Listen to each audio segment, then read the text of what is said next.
Hey everybody, wanted to let you know that my new book, Hometown Titan, Build a Local Business That Dominates Your Market, is now available on Amazon and has already hit the bestseller lists. We're going to be coming out with Audible soon and hoping to get it into some bookstores, but it would mean the world to me if you went out and got your copy here today, because in this book, I tell never before told stories on my 12 plus year journey in the moving industry. So go get your copy today. Hometown Titan, build a local business that dominates your market, and tighten up.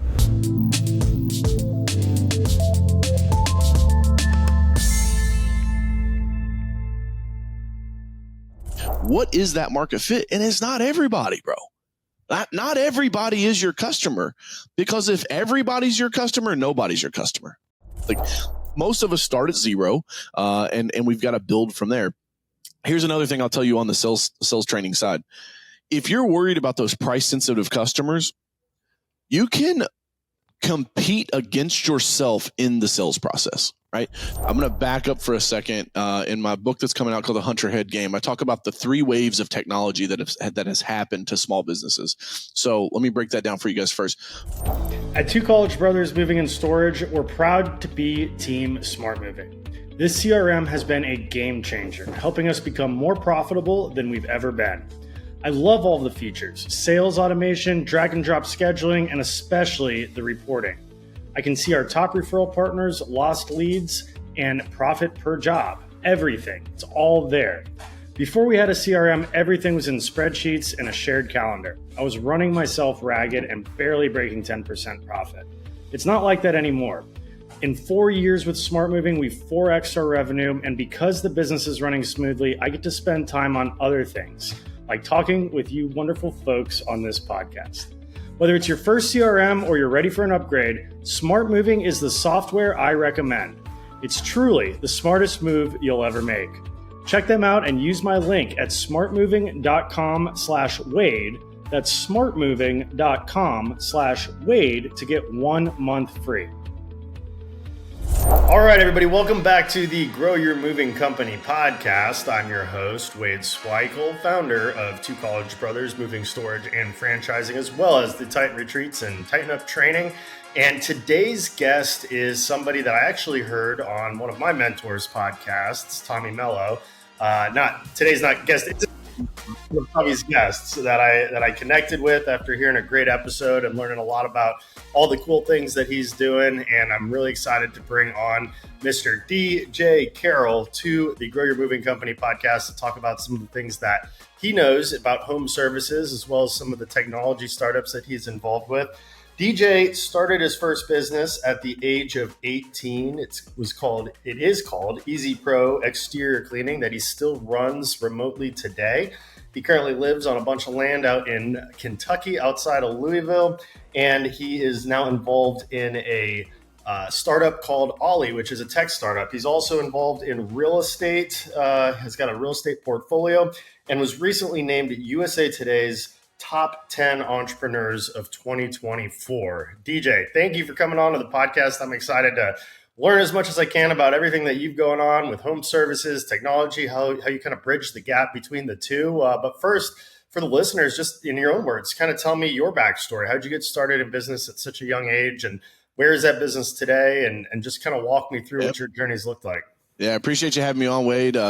Welcome everybody that's listening and watching. Appreciate you investing some of your time today to let me pour into you and your business. And yeah, man, I'm fighting the good fight like all of your listeners, right? I'm an entrepreneur through and through, and started my first business my senior year of high school. I actually turned down 8 football scholarships, and my guidance counselor, my chemistry teacher, was like, "The fuck are you doing?" I'm like, "I'll be all right." They're like, "What? Are you just gonna mow grass for the rest of your life?" I'm like, "No."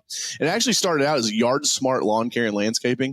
And I still remember, like, Wade, I would come to school, like, wearing my, like, fluorescent safety green Yard Smart t-shirt. And, like, cause I was co-oping for myself. So second half of my senior year, I was signed on the left side of the co-op book as the student and the right side as like the employer. And first person to ever do that in my school's history. And I was so excited and so proud, to be a business owner and have my little like logo t-shirt. And you were doing the lawn care for the school that you were going to? Like, no. Like I was mowing, like, so we had like a co-op program, right? So like a lot of the kids would sign out halfway through, like your second half of your senior year, the second half of the day, you would sign out and you'd go to North American Stainless or Dow Corning or one of the, Carrollton Utilities, like, and you would co-op, right? To get real world. I co-opted for myself. I had to get approval from the school board, but I was so the second half of the day, the second half of my senior year, all spring, I basically was signing myself out and going to mowing yards and making money. And, wow. The kids, I thought it was the coolest thing in the world. All the kids picked on me. They're like, you look like a construction worker. What are you doing? Why do you wear that?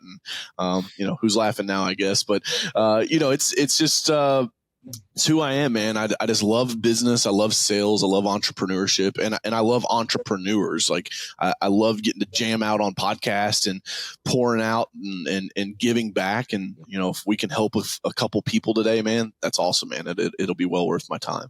Yeah, I love that. We had something similar called OJT, and it turned into kind of an excuse to just leave school early. But I was supposed to be going and shadowing with a handyman. My parents had this handyman. And he's the one who signed off on all my paperwork. So I'd go meet him out at job sites and learn how to do all kinds of odd little jobs, rescreening pool decks and painting walls and hanging ceiling fans and all kinds of crazy stuff.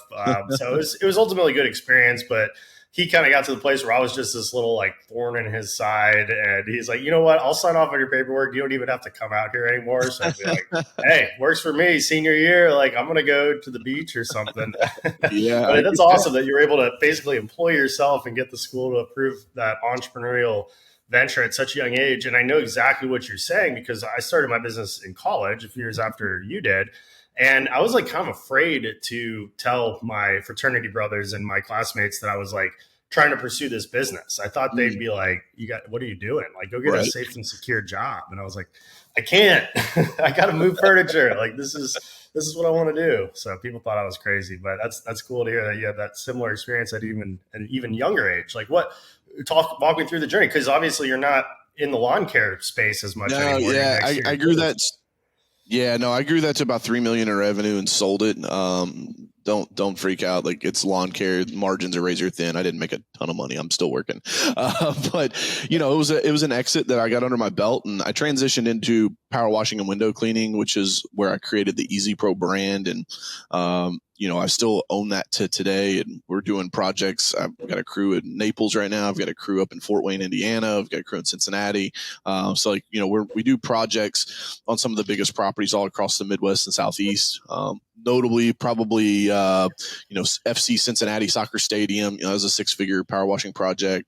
Lou City Soccer Stadium. We've worked for the Indianapolis Colts. So we go tackle big projects. We still have some residential crews as well. So both sides of it. And man, it's like I'm in this like tech world now just because I've learned so much, and I'm kind of I'm half jock, half computer nerd. And so, I love having the blue collar business because I think at the end of the day, Wade, like robots can't wash houses. Right. And so, I think that will always be like a long-term play for me, kind of a safety net. It allows me to take some risk in other areas, but yeah, man, I love the blue collar space. I think that, it's insulated. It's also a supply constricted business instead of a demand constricted business. What I mean by that, supply is constricted, like moving, right? Like everybody needs movers. Everybody needs their house wash. Everybody needs a plumber.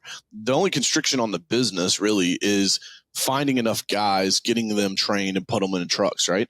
The work is out there. Now, if you go a little further step back, the other challenge is like, and I've been beating this drum since 2016, is you've got to put yourself out there and make sure that people know who you are and what you sell. A lot of small business owners, they think they've got all these problems, and entrepreneurs, man, if we don't have any problems, we go start breaking shit so we have problems to fix. And really at the end of the day, I think the biggest problem most small business owners face is just not enough people know who they are and what they sell. And if they did, you would be making more money and have a bigger, better company. And so, man, I love entrepreneurship, man. I'm excited to jam today, and happy to share more of my origin story, but I don't want to bore anybody. I want to make sure I give enough gold nuggets out on the podcast. This show is powered by HeyLou's virtual assistant team. They've revolutionized how we run our business and can handle anything from inbox management to social media, research, and yes, even production of this podcast. Want to reclaim more than 20 hours a week in your business so that you can focus on the things that really move the needle?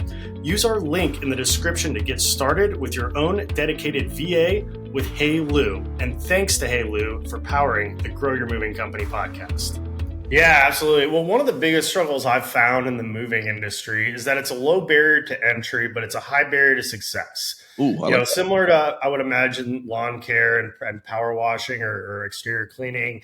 I mean, anybody can get a moving truck or a box truck, secondhand from U-Haul or whatever for $5,000-$6,000 and go start a moving company, right? Mm-hmm. I mean, I started with a pickup truck and then eventually got a trailer. I didn't even have a trailer when I started. A lot of people work as movers, maybe part-time, maybe full-time. They think they can go do it themselves, do it better. It's relatively easy. Even if you do it the right way and get a license and insurance, relatively easy to do. A lot of people don't even do that though.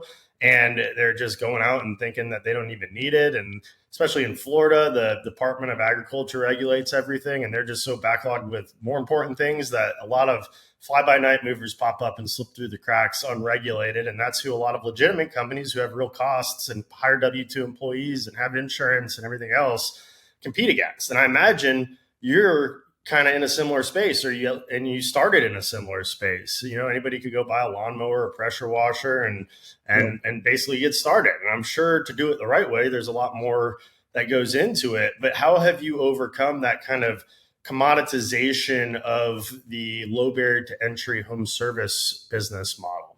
Yeah, I think this is a philosophy of like, are you looking out the windshield or are you looking in the rearview mirror, right? The windshield's a lot bigger than the rearview mirror. And so I think a lot of business owners spend too much time. And I just remember before Facebook groups came around, there were these online forums, and anybody under the age of probably 24 is like, what the hell is he talking about right now? But there used to be these online forums where you could go, and that's how you learned, right? Like it was the web 1.0 way to communicate with your industries. And so I remember being on these forums back in the day, and like people like bitching and moaning about the $99 house wash guy and this guy and this guy and this guy.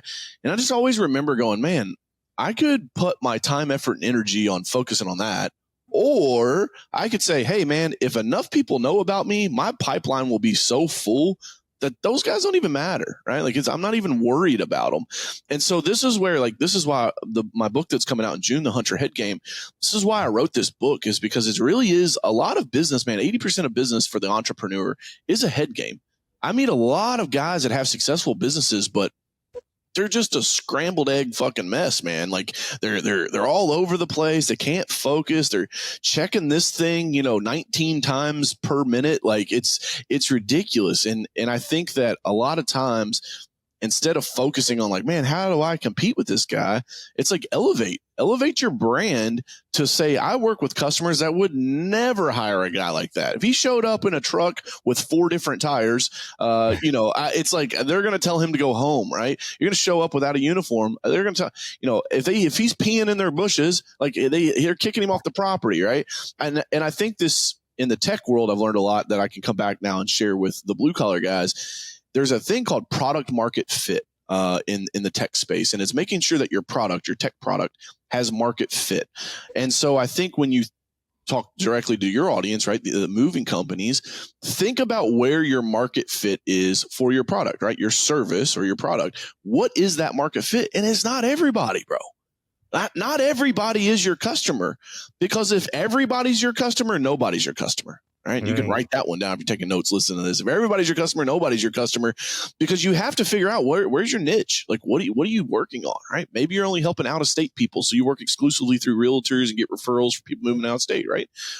Maybe you only imagine this. Imagine staking a flag in the ground, Wade, and say, we only move people that live in homes worth $1 million or more. Mm-hmm. So, well, I'll go hungry. No, you won't. It might take a while to get that brand up and running, but once you got the brand up and running, guess what? People live in $1 million homes, have friends who live in $1 million homes, and now you're at a different clientele. This is why I love the commercial space. For us in the cleaning business, you're not a fly-by-night guy going to wash a 6-figure, project on a soccer stadium. Like, we had to pay prevailing wage. We had to fill out federal paperwork.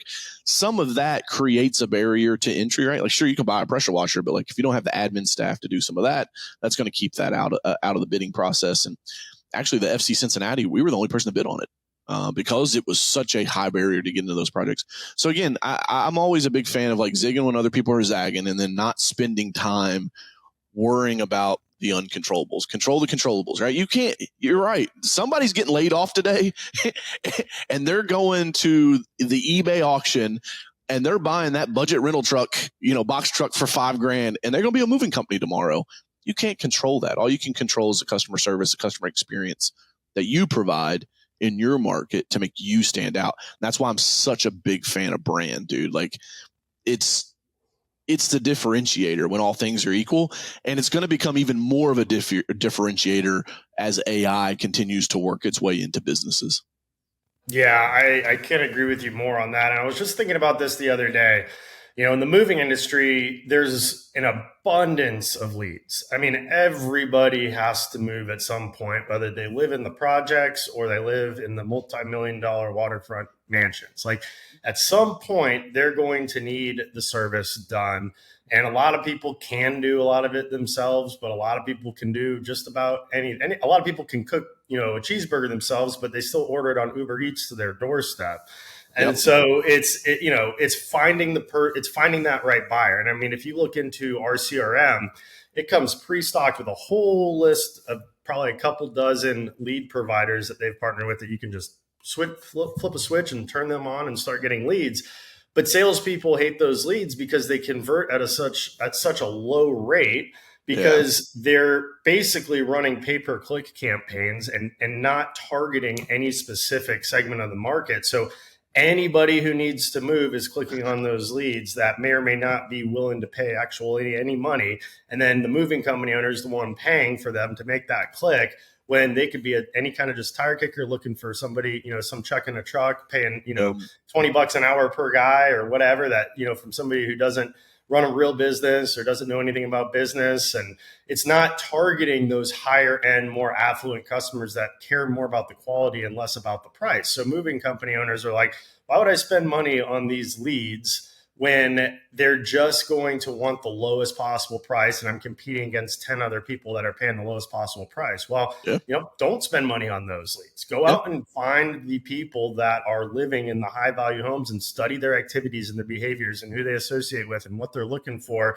and get in front of those places rather than just take the easy road that every other moving company and every other low barrier to entry startup is trying to compete for, and go after the ones that are a little bit harder to get to, but are way better jobs, bigger margins, less headaches.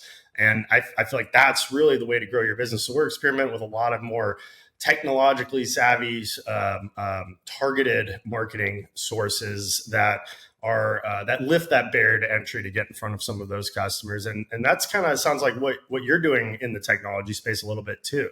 And I tell my sales team this all the time too. You got to we have to have a strong sales process to sell at higher prices, because if we don't, we're no different than everybody else we're competing with who's just competing on price. Yeah. And so tell me a little bit about, your experience and the sales process part, but also the technology part on how that raises that barrier. I'm like gnawing at the bit. I'm gonna put the Coach Carroll hat on for a second for the sales coaching side, because I have a one-on-one with all of my team members every single week. So it's only about 15 minutes, but I do a one-on-one with every single team member. It's probably 60% of my week, but huge company culture lesson there. Like if you're not meeting with your team members one-on-one, at least your direct reports should do that. Game changer. Yesterday, Kevin on my team, he's one of our accounts guys. He said, man, I talked to this agent the other day, because we work with some of the largest State Farm, Allstate, and Farmers agents, and as well as home service guys. And he's like, she told me she didn't have a website, and she only has like $50 a month to spend on marketing and advertising. I said, Kevin, did you ask her if she was planning on going out of business this year, or was she going to wait until 2026? And he's like, oh, I can't say that, man. I'm like, but it's so real, right? It's like those leads, I call them junk leads, right? There's a place for them. There is, like, if you're trying to keep your head above water and you're like, bro, I ain't got nothing on the schedule for the next 2 weeks, I got to eat. got it, right? There are levels to business, and we don't have time to get into it in this podcast, but you will essentially, I call it the pink slip level, right? Like your bills are coming on pink slips, like, hey, like you got 30 days to pay this or we're coming to take it back, right? Or we're evicting you. When you start a business, if you're in that space, that's very, very difficult, right? And like, but everybody kind of goes through that in your small business because nobody starts a business like, oh, wow, we're going to do $100,000 this week, right? It's like most of us start at zero, and we've got to build from there. Here's another thing I'll tell you on the sales training side. If you're worried about those price sensitive customers, you can compete against yourself in the sales process, right? So like if I'm calling those leads, here's what I mean by that. I've seen Wade go, what's he mean by that? Pick up the phone, right? I'm gonna call Wade. I'm gonna say, hey Wade, I got your information here. It looks like you're looking for a moving company, right? Wade, let's just role play. You say, yeah, sure, man. I'm looking for a moving company. Go ahead, Ray. I'm calling you, Wade. Okay. You're the customer. Sorry. Okay. Yeah. I'm looking for a moving company. Cool, man. Awesome. Well, hey, listen, we've got multiple levels of service here. Now, are you looking for like 2 chucks in a truck level service, or are you looking for like our top tier? We're not going to break anything, white glove service. Which level would you be looking for?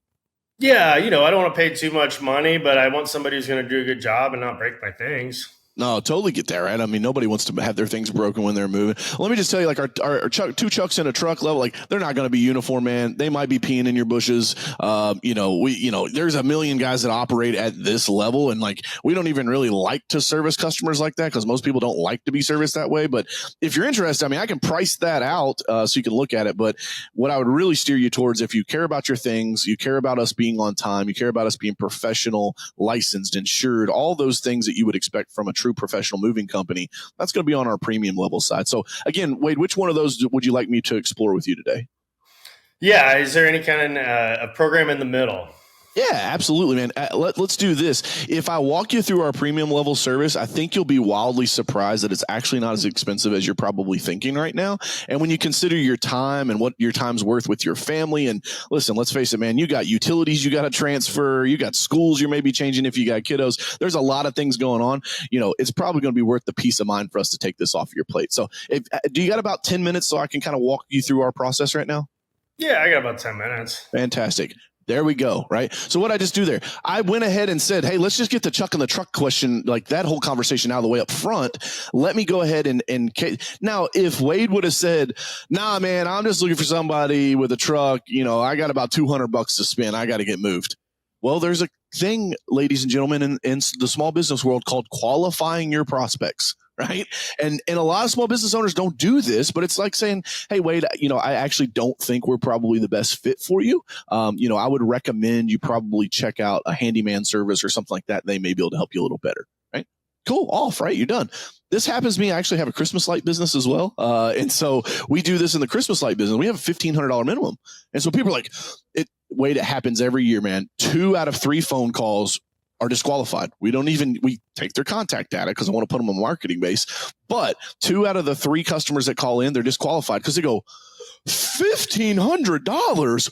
Who would pay that for Christmas lights, right? And they're like, I got these lights in the attic. I just need you to get them down and hang them on the house, right? It's like, we'll refer you over to tradesmen's or whoever, like, the local handyman shop. And we just send those leads over to them because they're not our customer. Here's another thing you can do, and I'll kick it back to you after this, Wade. Another cool thing that I love about this is send them to your competition, man. You get somebody on the phone, they're like, oh, God, there's no way in hell I would want to work with this person. It's like, hey, Wade, after discussing this, man, I actually don't think we'd be the best fit, and our schedule's pretty full. If you'd like, I go ahead and recommend somebody for you to call. Refer them to your competitors. Let them deal with the penny pitchers. Let them deal with the tire kickers, right? Let them waste their resources. And that way you can focus on your niche market. But Wade, you alluded to the tech, and I'll tell you, we've got Alley, which is our AI platform that really helps automate a lot of the marketing side of businesses, marketing side of small businesses. Namely her AI lead detection technology, which you guys used for your latest retreat event that you had, which looked like a wild success, man. Looks super cool. I've been seeing some of the footage you've been dropping on Instagram. I think we identified over 500 people within the first couple of weeks of using the thing. And so it was one of the fastest launches that I've ever seen that we've installed. And not to get super tech heavy, because I know, we're all blue collar guys here, but essentially we install Allie on your website. She can identify your anonymous website visitors and give you name, phone number, email address, and home address, as well as, most importantly, the referring URL. So like, Wade, when you look at your sheet, you can tell, hey, who came from a Facebook ad, who came just directly to our page through a search, or, a LinkedIn ad or a Google ad. And that allows you guys to have better insights into your marketing. We're really trying to transition away from saying, hey, we're a marketing company, and more of like, hey, we're a tech company that helps you audit and kind of almost like an insurance agent for your advertising budget, right? Where it's like, hey, where am I spending my money at? What's working, what's not working. And it allows you to generate more leads without spending more money on advertising. So that's Allie in a nutshell. I want to take a second and tell you all about Tighten Up Training. As a co-founder, we've spent months and months and months and a lot of money pooling together resources from some of the best moving companies in the world. And we're excited to bring this to an online platform available to any mover to use at an affordable price. Tighten Up Training has over 200 videos, including mover training, your highest turnover positions, so that you can reduce claims, streamline operations, give your team the tools to perform at the highest level of service that generate repeat and referral business and allow you to charge higher prices, as well as sales training, marketing training, business development, leadership. We're adding more content as we speak. We've got legal training in there. We've even got door-to-door training for the moving industry, thanks to Lenny Gray at the Moving Titan Retreat. We've seen a massive explosion of moving companies jumping on to Tighten Up Training since the last retreat, and people are loving it. And when you sign up and mention this podcast, we're going to give you a free 6-week onboarding course in order to learn how to hold your team accountable and get the entire team on the platform so that you can have the best off-season and summer season that you've ever had. Ideally, the best 2025 that you've ever had. So go to tightenuptraining.com, schedule your free demo today, and look forward to tightening up. Yeah, well, shoot, you just hit a lot of really good points. Especially, I'll start with it, networking with your competition, or I should say, sending leads to your competition.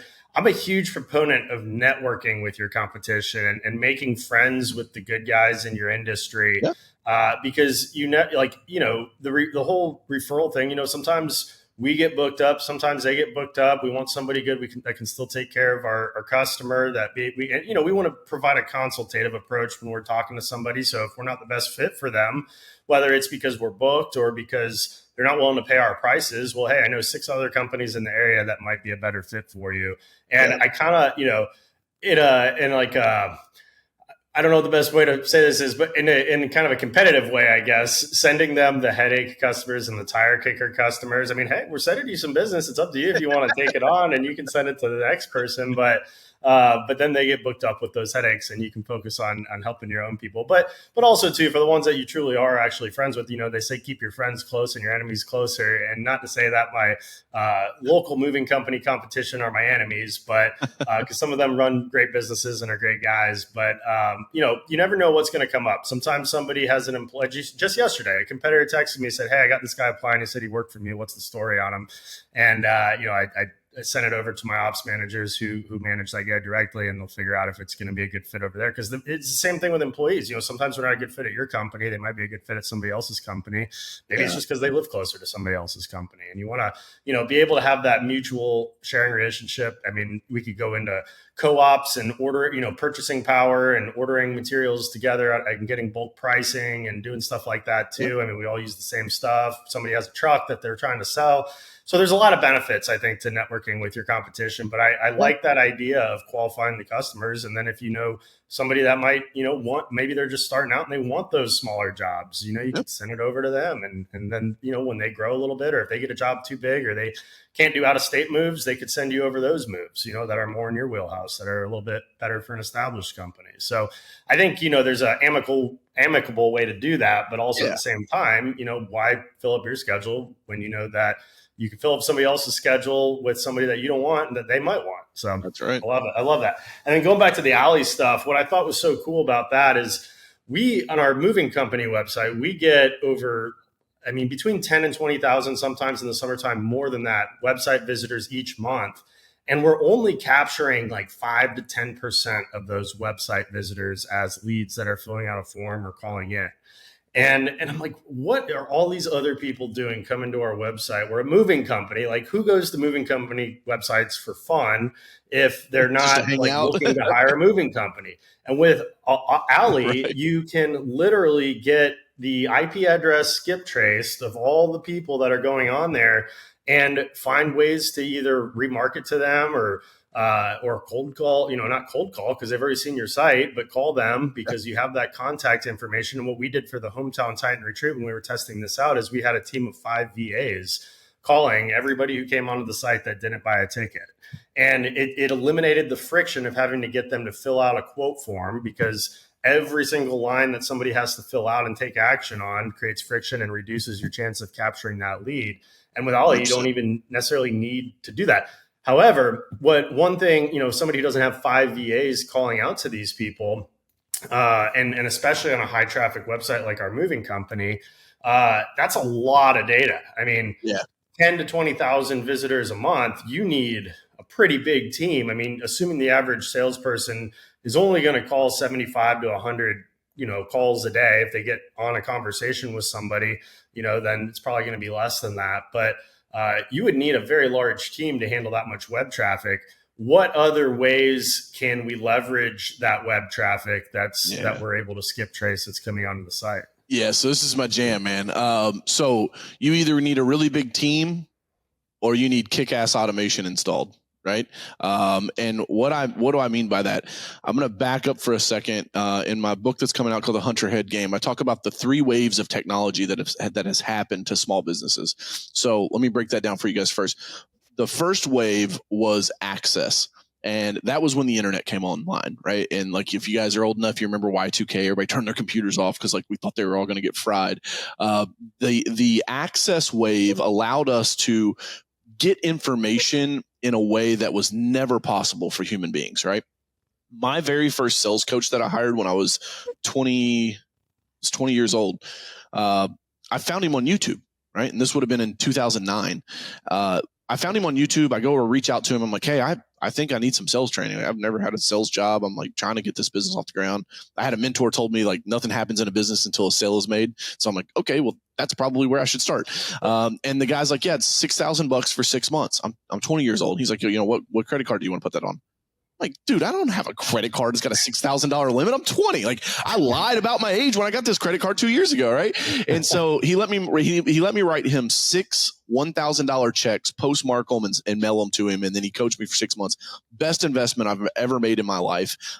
Oftentimes I can look back, I've got 70 rental units, but those are good investments. Nothing beats the investment of investing in myself. And that's what the access wave allowed. It allowed for people to start accessing information so they can invest in themselves, right? That was the first wave.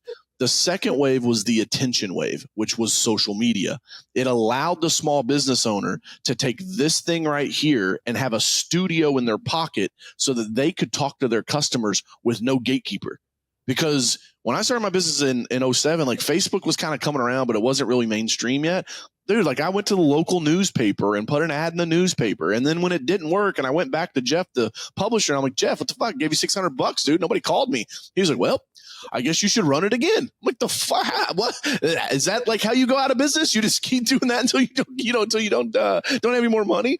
And so the attention wave was insane, Wade, because that allowed small business owners to have the megaphone and to go directly to their customers.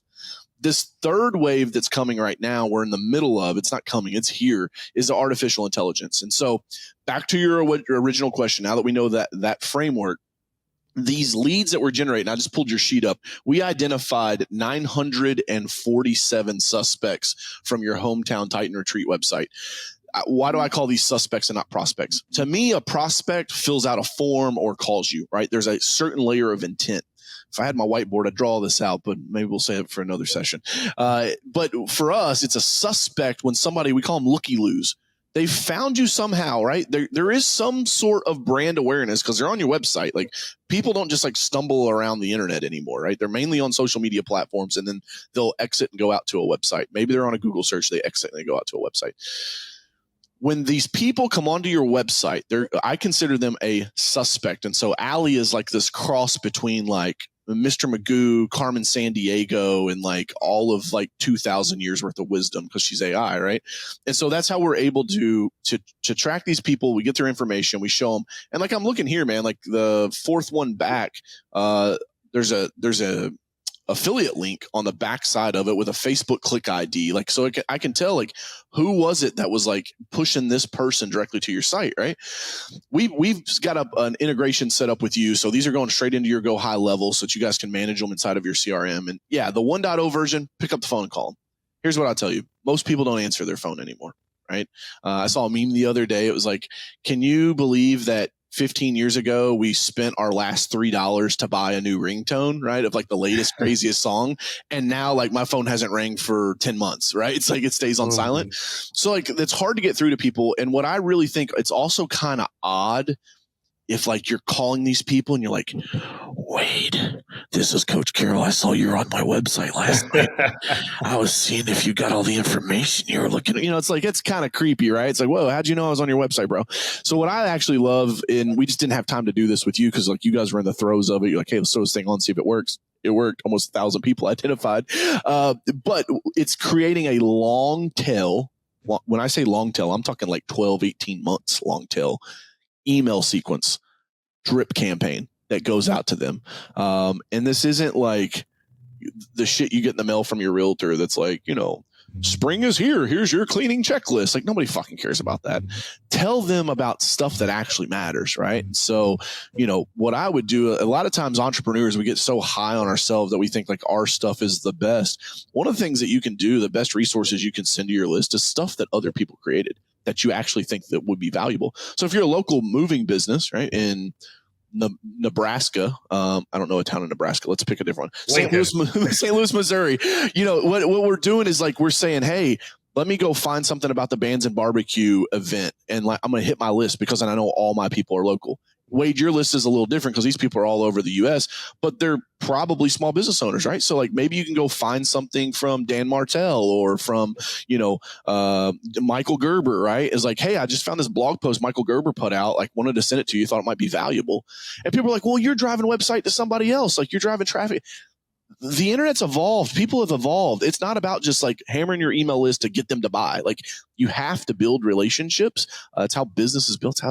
But newsflash, that's how business has always been done. It's always been relationships. But, you know, for some reason, like the internet came along and now we just want people to go to a funnel, give us their information, buy, and then like we just wake up with millions of dollars in our bank account. And like, I'm sorry, the internet guru lied to you. It does not work like that. I'll stop, man. You get me fired up, man. No, I love it. I love the passion. You definitely are very knowledgeable about this stuff. And it's funny that you say business is built on relationships. It's always been built on relationships. This week, we were digging deep into Yelp and we were like, you know, why are all these reviews getting filtered on Yelp? People that we service, we did moves for, you know, and when we went down that rabbit hole, it was because Yelp identified these reviews as possibly having an affiliation with the business. And I was like, well, no crap, they have an affiliation with the business. They're our customers. And how did we get those customers? A lot of them came from networking and business development efforts and connecting with people on social media. I'm sure they have some kind of back-end algorithm to track like who's friends on social media and you know how you know each other, and you know if you've ever exchanged emails, like for people that log into Yelp through their Facebook or through their email account. And I'm just like, this is so backwards. What do they think? Every small business is just going to find another, you know, every customer is going to find a small business on Yelp and not actually go out and build people, you know, connections. And I mean, that's one of the downsides of, you know, Silicon Valley startups is that's how they operate in some markets. And they don't go out and network and build those relationships with brick and mortar day-to-day customer home services.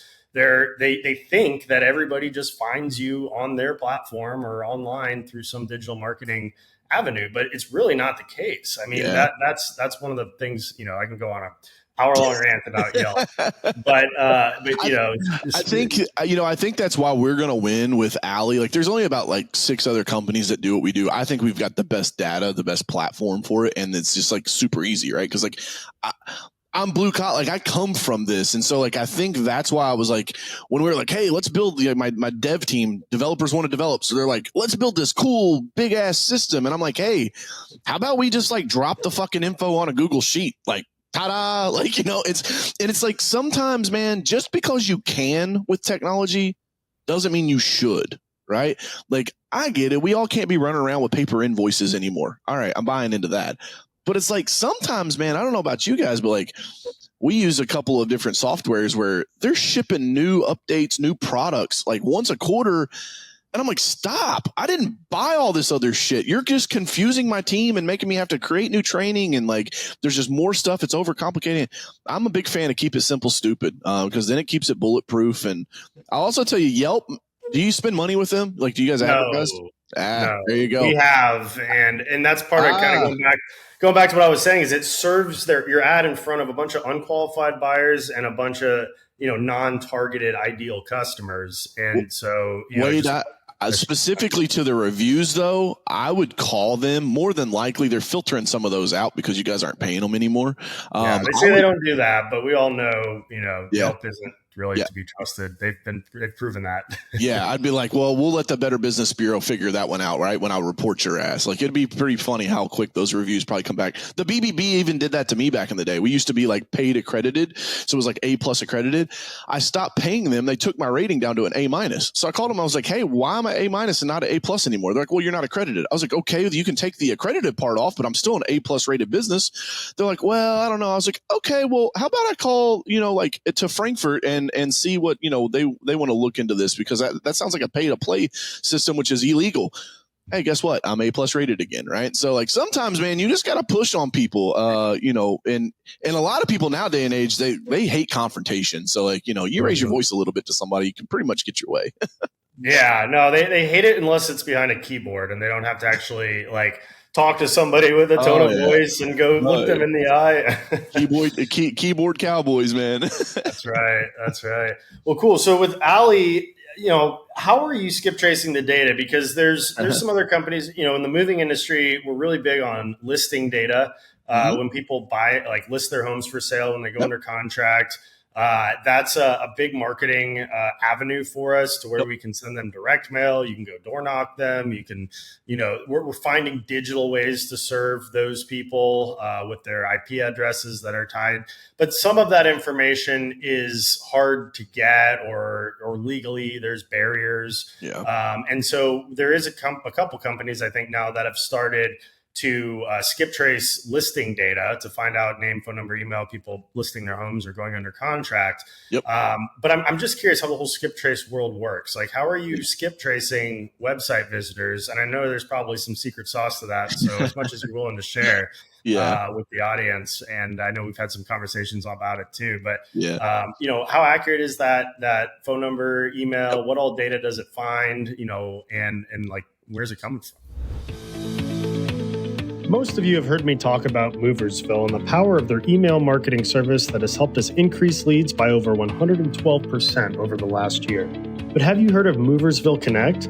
Moversville Connect is an incredible resource for all things moving. They feature an array of vendors and services and lists like insurance providers, softwares, equipment suppliers, marketing sources, and much, much more. The best part, this resource is free.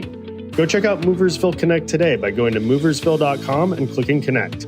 That's moversville.com and click Connect and discover the world of Moversville beyond email.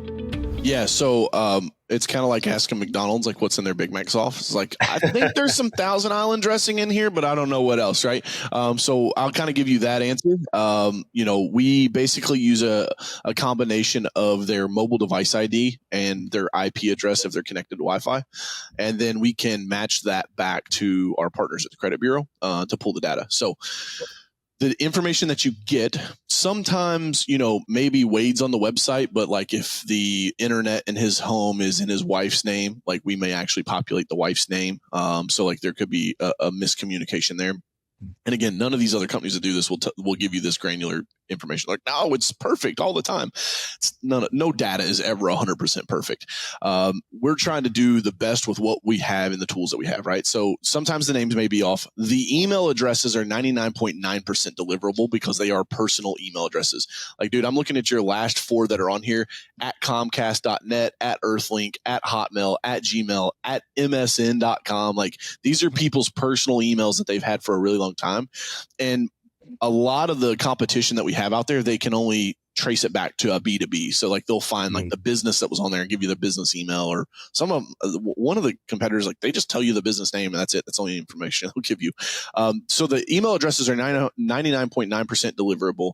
The phone numbers are about 50-50. And here's why. I'll try to say this in the most like politically correct way. If you are an affluent person, you have probably had your cell phone number for a really long time. If you are not an affluent person, you probably have to go to Boost Mobile every couple of weeks and get your phone turned back on. And when you turn that on, they give you a new phone number, right? And so it's hard for the credit bureaus to keep updated on that. And so that's where the phone numbers could be hit or miss. That's why I like the email drip campaign with our technology. One, because you can create more value. And also it is it's a little less invasive, I guess is probably the best word, right? Because like if I was just chilling on your website at 11 o'clock at night and now next morning you're calling me saying, hey, I saw you were on our website, like it could turn some people off that maybe would have been a potential buyer if you'd have just warmed them up. So what we always say is like send like 3 days worth of emails. 1, 2, 3 is like, hey, Wade, I saw you were on our website yesterday. Just wanted to check in with you and make sure you got all the information you were looking for. I'm not trying to sell you anything. Make sure you got the information you're looking for. The next day, hey, Wade, just wanted to follow up on my email yesterday. Did you get all the information you were looking for when you were on our website? And put the link in there, right? Here's the link again. Like maybe you can drive them back and then they do it. They're like, oh yeah. Because listen, guys, media has changed. Okay. Like my dad, blue collar, worked his ass off. He come home at the end of the day, boom, ass in the recliner after dinner, 3.5 hours of straight television, right? That was where he got his 3.5 hours. Now the 3.5 hours are in micro doses on this thing. It's 18 seconds while I'm sitting at the stoplight. It's 2.5 minutes while I'm in the bathroom. Or if you hate your job, it's 32 minutes while you're in the bathroom. It's in these micro doses. And so what happens is, wait, they could have been sitting at a stoplight, saw Hometown Titan Retreat. Oh, damn, that looks good. Click.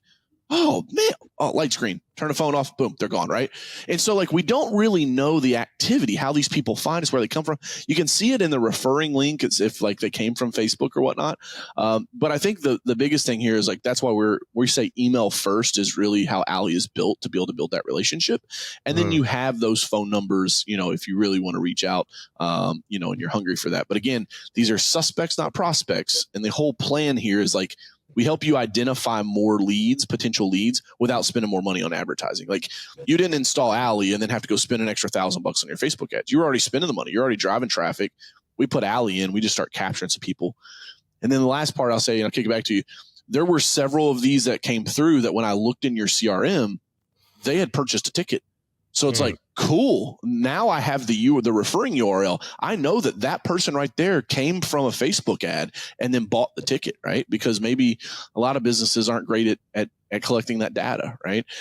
Especially with social media. If you're running social media ads and you're doing stuff on social media, you're building brand awareness locally. When they need you, they go to Google and they find you by name. And then guess what? Your team's like, how'd you find us today? Like, oh, Google. So like nothing ever gets attributed to social media efforts. It all goes to Google because Google is the yellow pages.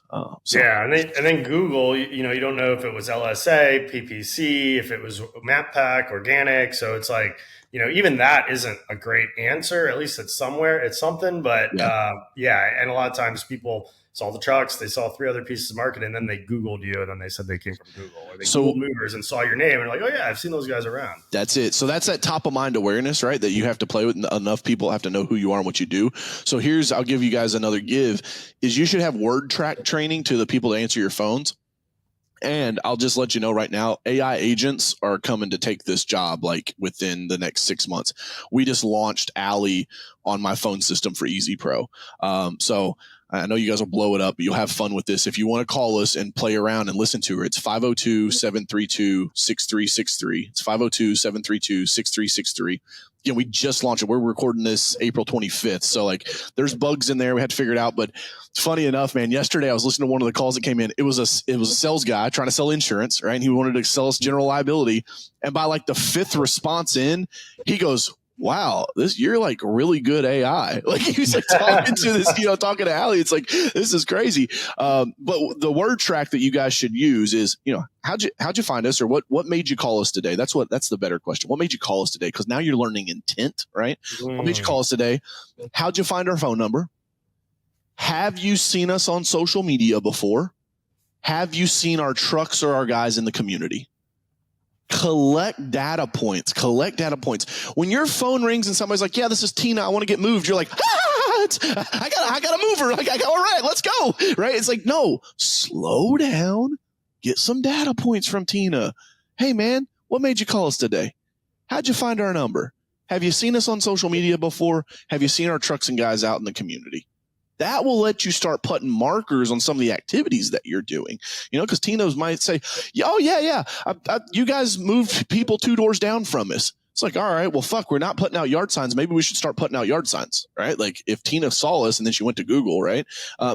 You can start using data to drive those decisions. Oh man, that's some gold right there, because so many movers don't even ask the referral source. A lot of CRMs now are requiring you to enter the job lead, but I mean, we all know that salesperson, they just want to get to the nuts and bolts of it, and they'll just sometimes select something. Google probably came from Google, not even going to ask. Let's just move to the next screen and get the info so I can book this move. But it is extremely important. We're big on tracking numbers, UTM parameters, different landing pages, different offers too. I found that's a really good way to track sources. Like if we do something on the radio and the host of the show that endorses us says if you mention them, they get free boxes. So people want to mention that they heard us on that radio show. But to your point, we don't know if they saw a bunch of other stuff too. And there are some other brand building type things. Even social media advertising is largely brand building. I just did an episode on that earlier this week that's probably going to air before this one. So my last episode for all the listeners. So check that out if you guys haven't listened to it yet.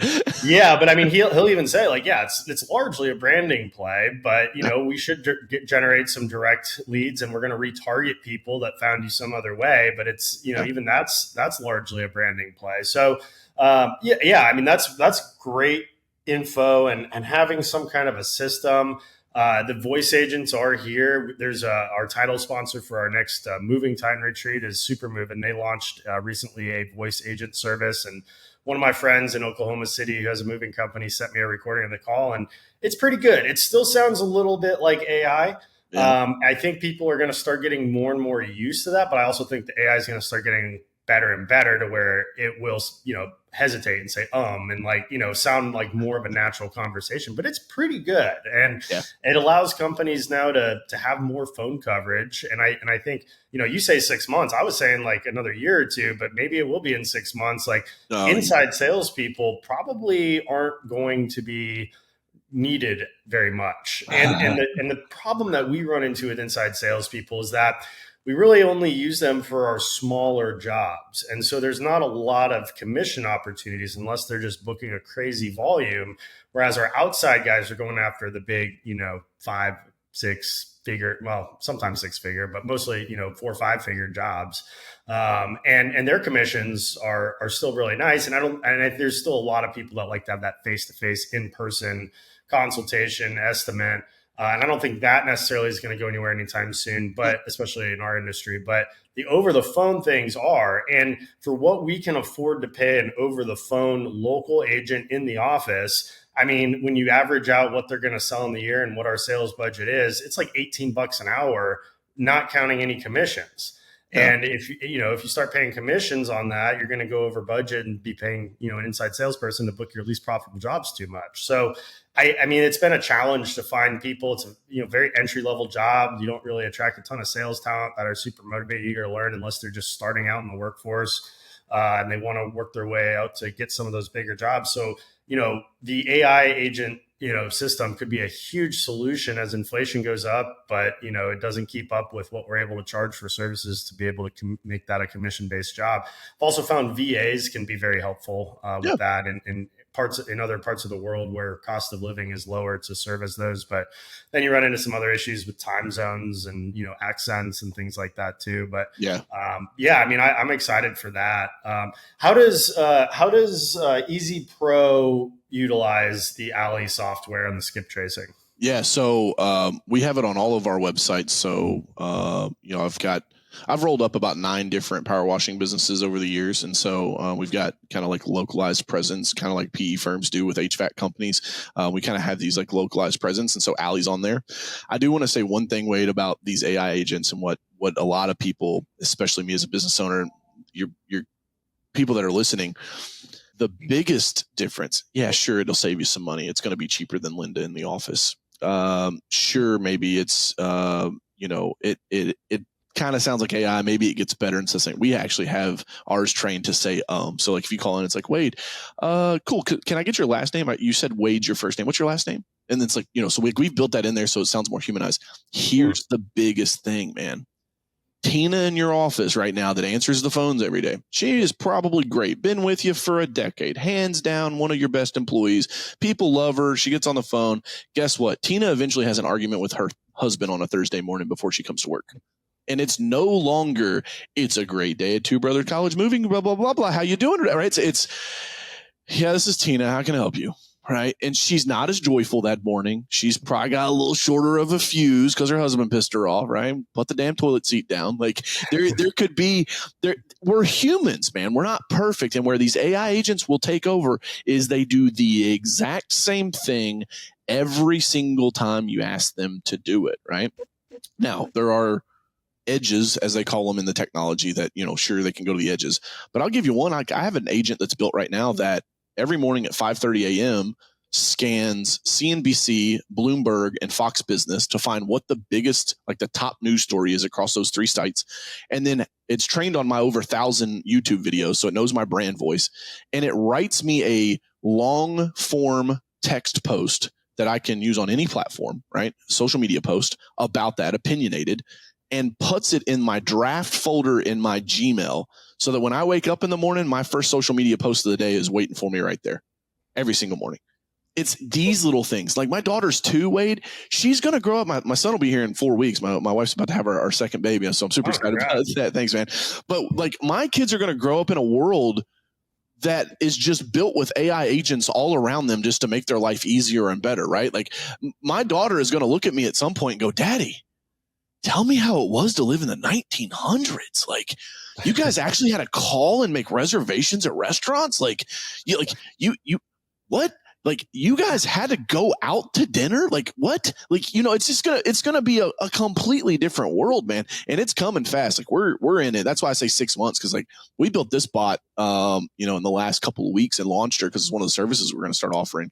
Because one of the biggest things that we also find is like, yeah, sure. AI lead detection. I can track people that have been to your website, but we also do outbound marketing for clients. And so it's like, we drive a shit ton of phone calls. And then when clients are like, well, I'm not getting any business. It's like, cool. I pick up the phone and call their office and mystery shop them and nobody fucking answers. I'm like, hey, you want to make more money? Try to answer your phone every once in a while. Right. It's just like, it blows my mind. But you asked me directly how Easy Pro uses it. We have it on all of our websites. I'll tell you, last year we picked up an extra 6 holiday lighting jobs just by following up with suspects that Alley identified of people that didn't fill out a form. Because they're busy. They're fast moving, right? Man, I was about to fill out that holiday lighting estimate request, and then my 3-year-old come running through the house with a Sharpie in his hand, right? It's like a phone goes down and they're back to life. So we use it in that form and fashion. We also use it like with our creative. So about 80% of the functions that are done inside of Carroll Media, which is kind of the holding company, is done by AI. So, we're a small team of about 8 people, but we operate as if there were 25 or 30 people. One of the biggest pickups for us was our creative that we do. We swap out clients' ads every 90 days. It was taking a team of 2 people about 3.5 weeks to do that once a quarter, right? Swap all the creative. Create the creative and swap it. It takes one person 2 days to do it now because we use AI. it's just the net gain, man, of like your office team will look completely different in another 36 months compared to what it does right now. You're going to have these, if I put my futurist hat on, you're going to have these like specialized bots, just like you would do a VA. VAs are going to be gone. Nobody will have a VA in another 5 years because the language barrier, the time, like you might have a VA that's US based, like because it's US based and okay, cool. Linden, Oklahoma is just a rock star, but you're not going to have the lady in the Philippines for $3 an hour, because the AI agent for $1.50 an hour is going to outperform her, right? And so I think that's going to go away. Software is going to go away. I read something yesterday that software engineers in the next 9 months, like you'll just be able to tell Claude, which is an Anthropic model, like I want to build a website. Here's what I want it to do. Write me the code. There it is. Copy paste it. It's done. Yeah. I'm excited about those types of things too, because recently, I'll just give a little secret out to the audience. We found the public database of all the registered real estate agents in Florida. We're able to narrow it down by county, and it has, most of them have their home address, because most realtors, they might hang their hat at a brokerage, but they use their home address for most business related stuff directly for their real estate business. So they register their real estate license with their home address, and we were trying to figure out, how do we get mail, like direct mail? Direct mail works really well for our customers, but how do we promote this referral program directly to realtors? And there's digital ways, but good old fashioned direct mail and a nice postcard that says you can earn $50 on anybody that you refer, or, claim free boxes for all of your listing appointments, when you sign up for this program. Cool. And we want to mail out to those. So what we did is we asked AI to write some Python code to scrape this database, because it had a whole bunch of inactive people in there. It had, I love it. It was probably built back in like early 2000s. So it really was not a user-friendly site. It's built by the government, of course. And so we built like some Python code that can scrape through that entire database to get the mailing addresses for every real estate agent in our markets. And I think, you'll just be able to basically write code for almost anything you want to do with some of those tools. And so Claude is the big one for software writing, I'm hearing. Okay. Cool. Yeah, Claude will, I'll give you guys, so I'm in Dan Martell's SaaS Academy, and which is software as a service. Like that's what Alley is. That's what we're building. So I was out there, and the guy, I was telling them, we use ChatGPT, and they're like, use Claude. I was like, really? And they're like, for coding, it's next level.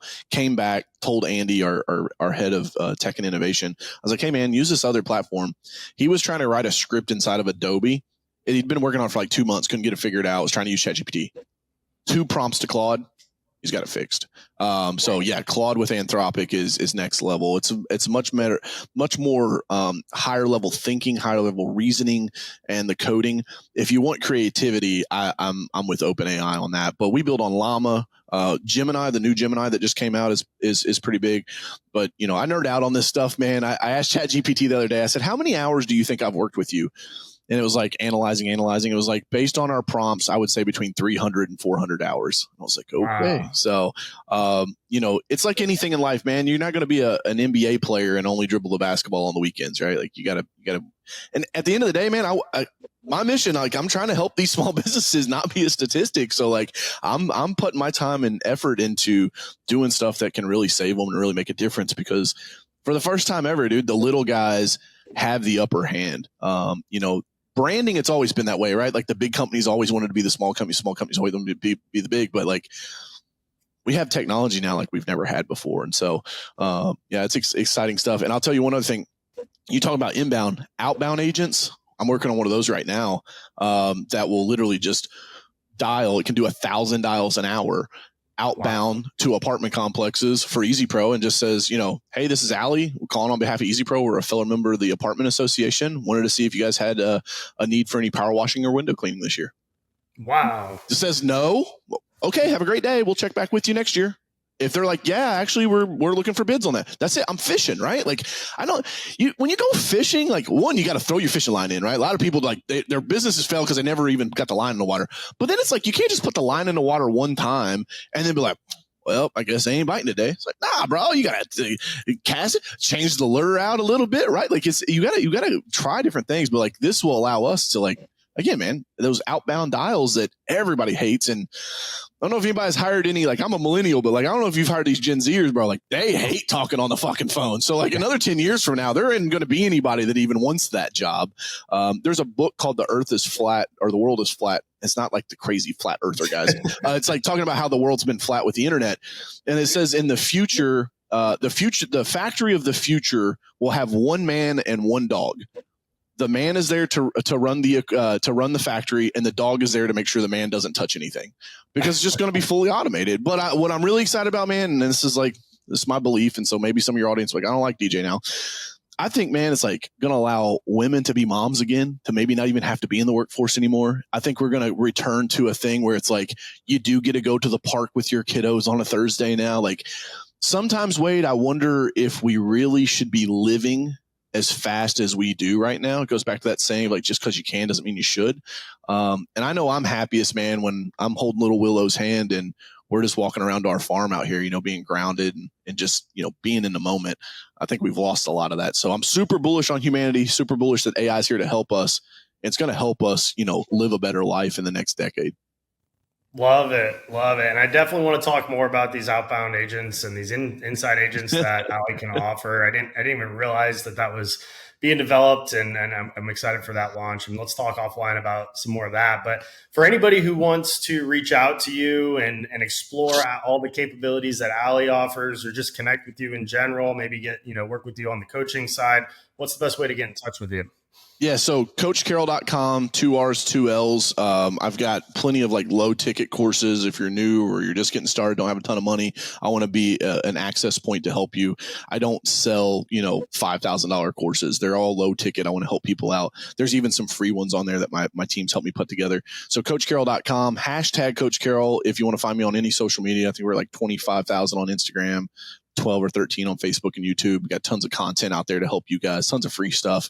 You don't have to pay me anything. I just want to help you grow your business. And then if you're interested in Ali, you can reach out to us, either find me on social, or you can send me an email, DJ at coachcarroll.com. That's 2 R CARROLL, DJ at coachcarroll.com.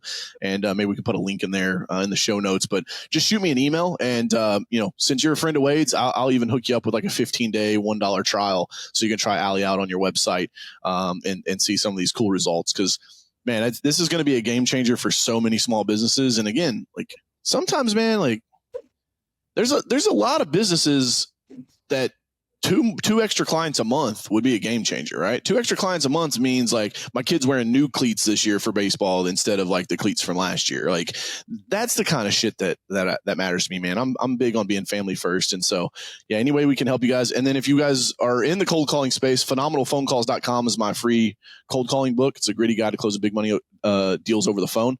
And then be on the lookout here in the next month or so. My new book, The Hunter Head Game, is dropping. So you guys will see a lot of stuff from that. But shoot me a DM. Let me know your biggest takeaway from this thing. Make sure you guys, if you haven't already, go smash the subscribe button, leave a review for Wade on this podcast so he can help it get in front of more people. And yeah, Wade, I appreciate you having me today, bro. This has been fun. Absolutely. Thank you so much for coming on. DJ Coach Carroll in the house. And this has been an awesome conversation. Looking forward to continuing to work together with Ali and all the other things that you do. So thanks for your time here, DJ. And until then, we will see you next time on the Grow Your Moving Company podcast. Love it, man. Hustle, it's worth it. Before we wrap up, I want to thank the team at Hey Lou for making this show happen. Hey Lou is a virtual assistant placement and management platform owned by a fellow moving titan, and they provide the production for the Grow Your Moving Company podcast. But here's what's really amazing. Their virtual assistants do way more than just podcast support. From managing my crazy schedule to handling client communications, data and KPI analysis, and even sales support for a fraction of the cost of traditional salaried in-house employees, they're truly a secret weapon behind Two College Brothers' growth. Curious how a VA could transform your business? Check out our referral link in the show notes.